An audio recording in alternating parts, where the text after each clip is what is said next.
হে ঈমানদার বিশ্বাসী বান্দা বর্গরা, তোমরা ইসলামের মধ্যে পরিপূর্ণভাবে দাখিল হয়ে যাও। অর্থাৎ ইসলামের ভিতরে আপনাকে 100% ভাবে প্রবেশ করতে হবে। ইসলামের ভিতরে 100% আপনাকে প্রবেশ করতে হবে। সঠিকভাবে সম্পূর্ণ রূপে ইসলামের ভিতরে আসতে হবে। তাহলে কি হবে? আপনি ইসলামটা কি জিনিস বুঝতে পারবেন, মুসলমান আপনার দায়িত্বটা কি আপনি বুঝতে পারবেন, আপনার কর্তব্যটা কি আপনি বুঝতে পারবেন, জমিনটা আল্লাহ কেন বানিয়েছে জানতে পারবেন, নামাজটা আল্লাহ কেন দিয়েছে জানতে পারবেন, কোরআনটা আল্লাহ কেন পাঠিয়েছে আপনি বুঝতে পারবেন, জমিনের উপরে আসমান কেন আছে জানতে পারবেন, চন্দ্র সূর্যের কাজ কি আপনি জানতে পারবেন, পাহাড় পর্বত কেন আল্লাহ দিয়েছেন সেটাও জানতে পারবেন, বড় বড় শিক্ষিত অশিক্ষিত মানুষ জগতে এসেছে কেন, এদের কাজ কি সেটাও জানতে পারবেন, বাপের কাজ কি সেটাও বুঝবেন, বেটার কাজ কি সেটাও বুঝবেন, জুম্মার নামাজের কি কাজ সেটাও জানবেন, ঈদাইনের নামাজের খবর আপনি জানতে পারবেন, পাক পবিত্রর কথা আপনি জানতে পারবেন, হারাম ও হালাল আপনি বুঝতে পারবেন, পিতা মাতার আপনার খিদমতের আপনার গুরুত্বটা জানতে পারবেন। এক কথাই বেরাদার, একটা মানুষের জীবনে শুরু থেকে আরম্ভ করে জীবনের শেষ দিন পর্যন্ত কতটা কি জানার আছে, কি প্রয়োজন আছে, কোনটা করণীয় কোনটা বর্জনীয় আপনাকে ইসলাম জানিয়ে দিবে। কিন্তু দুঃখের বিষয়, আমরা আল্লাহ পাকের পবিত্র কোরআনকে মানি, কিন্তু কোরআনের যে হুকুম আল্লাহর সেই হুকুম, কোরআনের হুকুম মানেই আল্লাহর হুকুম, কিন্তু আল্লাহর হুকুমটাকে আমরা শুনি কিন্তু 100% ভাবে পালন করতে পারি না। বলবেন কেন? আজ আমরা অনেক মুসলমান এই রকম আছি যে আপনার 100% আল্লাহ ইসলামের মধ্যে আসতে বলেছেন, কিন্তু আমরা কেউ 50% আসতে পেরেছি, 50% ইসলামের বাইরে, কেউ 60% এসেছি, 40% ইসলামের বাইরে, কেউ 70% ইসলামে এসেছি, 30% ইসলামের বাইরে, কেউ 80% ইসলামে এসেছি, 20% ইসলামের বাইরে। যে বেরাদার নেই ইসলাম 40% ইসলামের বাইরে, 20% ইসলামের বাইরে, 10% ইসলামের বাইরে, এ তো ইসলামকে সম্পূর্ণ রূপে বুঝতে পারবে না ইসলামটা কি এবং কেন।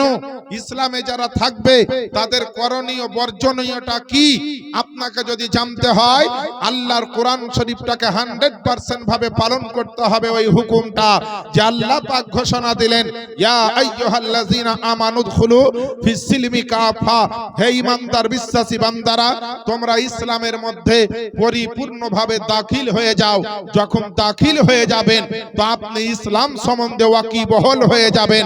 আপনাকে বলতে হবে না যে নামাজ পড়তে হবে, আপনাকে বলতে হবে না যে রোজা রাখতে হবে, আপনাকে বলতে হবে না ধান উঠেছে ওষুধ দিতে হবে, আপনাকে বলতে হবে না রমজান এসেছে তারাবি পড়তে হবে, আপনাকে বলতে হবে না টাকা পয়সা বেশি হয়েছে যাকাত দিতে হবে, আপনাকে বলতে হবে না টাকা পয়সা অনেক হয়েছে হজে যেতে হবে, আপনাকে বলতে হবে না তুমি নাপাক আছো পাক হতে হবে, আপনাকে বলতে হবে না আজান হয়েছে নামাজে যেতে হবে, আপনাকে বলতে হবে না প্রতিদিন বাড়িতে কোরআন তেলাওয়াত করতে হবে, আপনাকে বলতে হবে না যে দুনিয়ার বুকে বড়দেরকে সম্মান করো ছোটদেরকে স্নেহ করো, আপনাকে বলতে হবে না যে দুনিয়ার বুকে হারাম থেকে বেঁচে থাকো, আপনাকে বলতে হবে না জাহান্নাম কঠিন জায়গা, আপনাকে বলতে হবে না যে জান্নাত খুব আরামের জায়গা।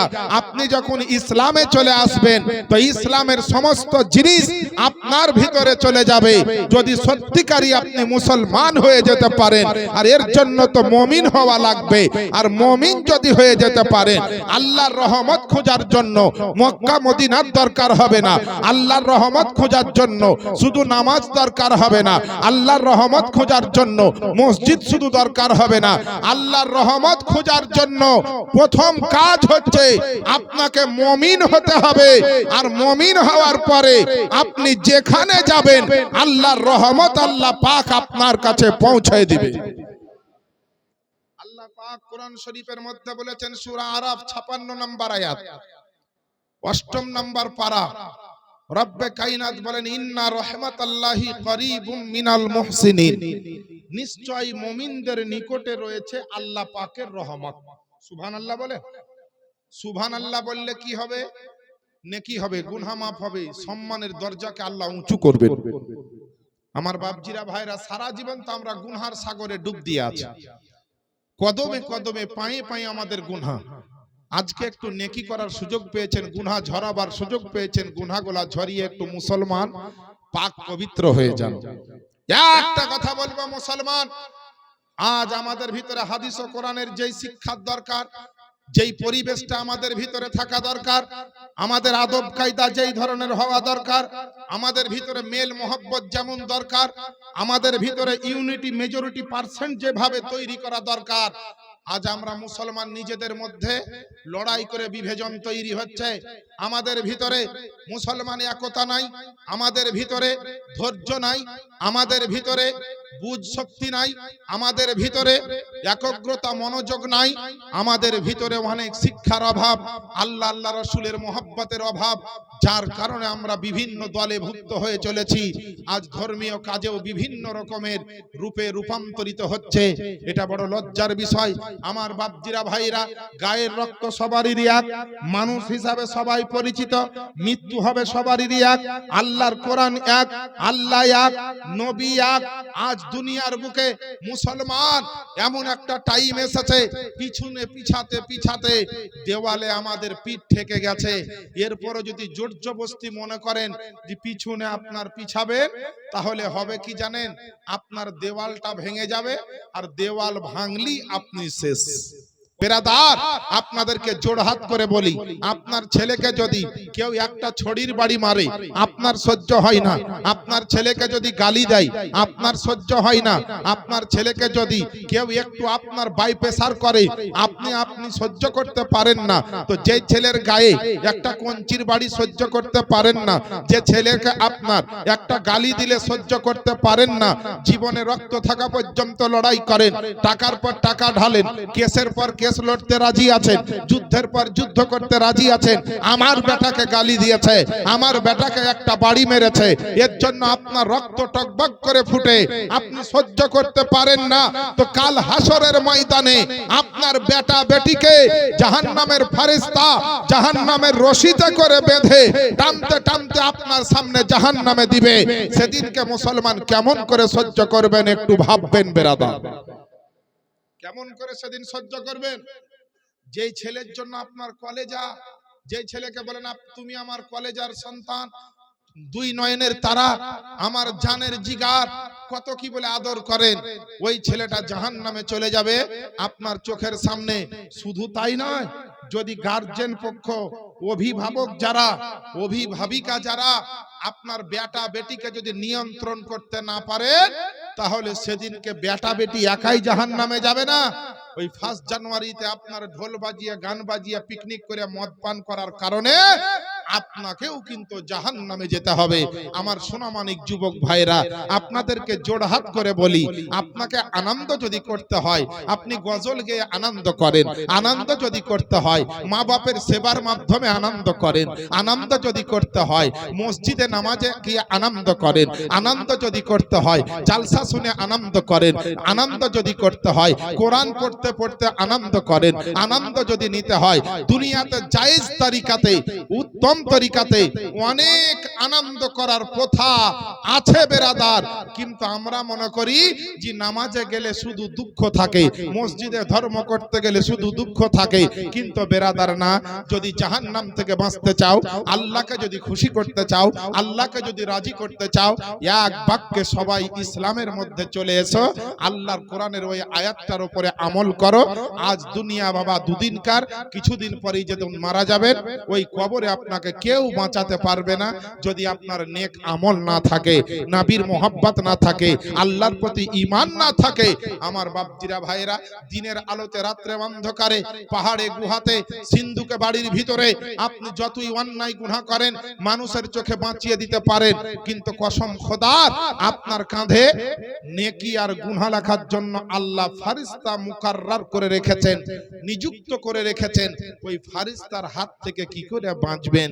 আপনার একটা মানুষের নেকি গুনাহ লেখার জন্য কজন ফেরেশতা আছে বাপ? 2 জন। আপনারা জানেন 2 জন, কিন্তু কিতাবের মধ্যে লেখছে 2 জন নয়, 4 জন ফেরেশতা নেকি গুনাহ লেখে। সুবহানাল্লাহ বলেন। দিনের বেলায় 2 জন আর রাত্রে বেলায় 2 জন, সহজ ভাষায় বুঝেন। ফজর থেকে মাগরিব পর্যন্ত দুজন, আর মাগরিব থেকে আবার ঘুরিয়ে ফজরের আগে পর্যন্ত দুইজন, চারজন ফেরেশতা আপনার মানুষের গুনাহ লেখি আপনার লিখে, আর এদেরকে বলা হয় কেরামান কাতেবিন। আমার বাপজিরা ভাইরা, আমার মা বোনেরা, আব্বা জানেরা, আল্লাহ পাক আমার জন্য আপনার জন্য কত বড় বড় নিয়ামত দুনিয়ার বুকে দিয়েছে।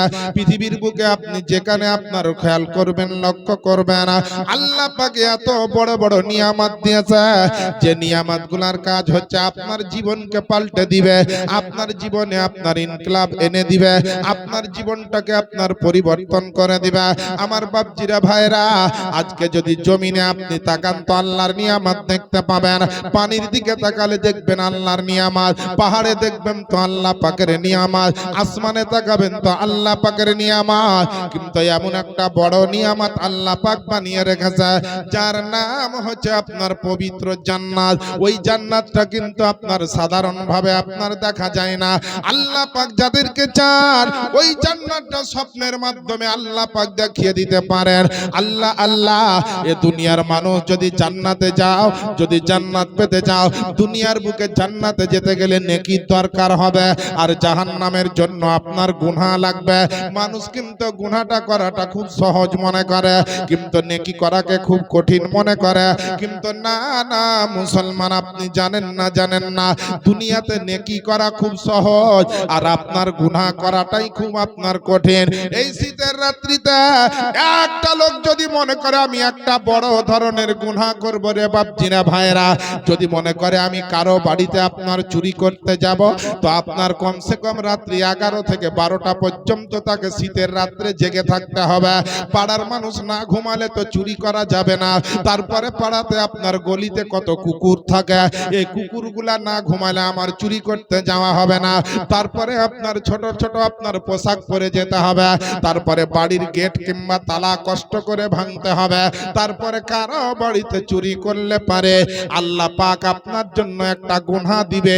এই একটা গুনাহ করার জন্য, এই গুনাহটা অর্জন করতে গিয়ে, এই গুনাহটা আপনার নিয়ে আসার জন্য আপনাকে কত কষ্ট করতে হলো আর কত পরিশ্রম করতে হলো একবার ভাবেন।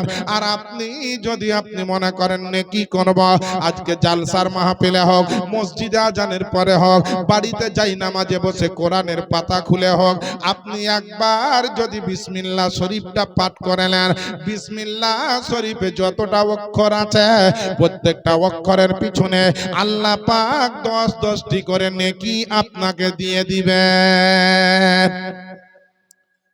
মুসলমান, যত রকমের রহমত আল্লাহ পাক নেকির মাধ্যমে দিয়েছে, আল্লাহ বরকত দিয়েছেন তো নেকির মাধ্যমে দিয়েছে, আল্লাহ রহমত দিয়েছেন তো নেকির মধ্যে রহমত দিয়েছে।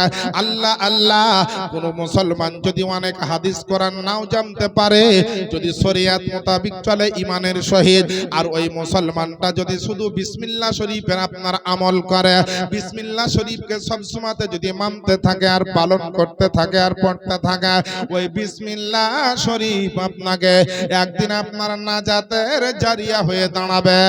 আর দুনিয়া থেকে আখিরাতে যাওয়ার সময়তে ওই বিসমিল্লাহ শরীফের নেকিতে আপনার কবর ও হাসরকে আল্লাহ পার করিয়ে দিবে। একবার জোরে জোরে বলেন না সুবহানাল্লাহ।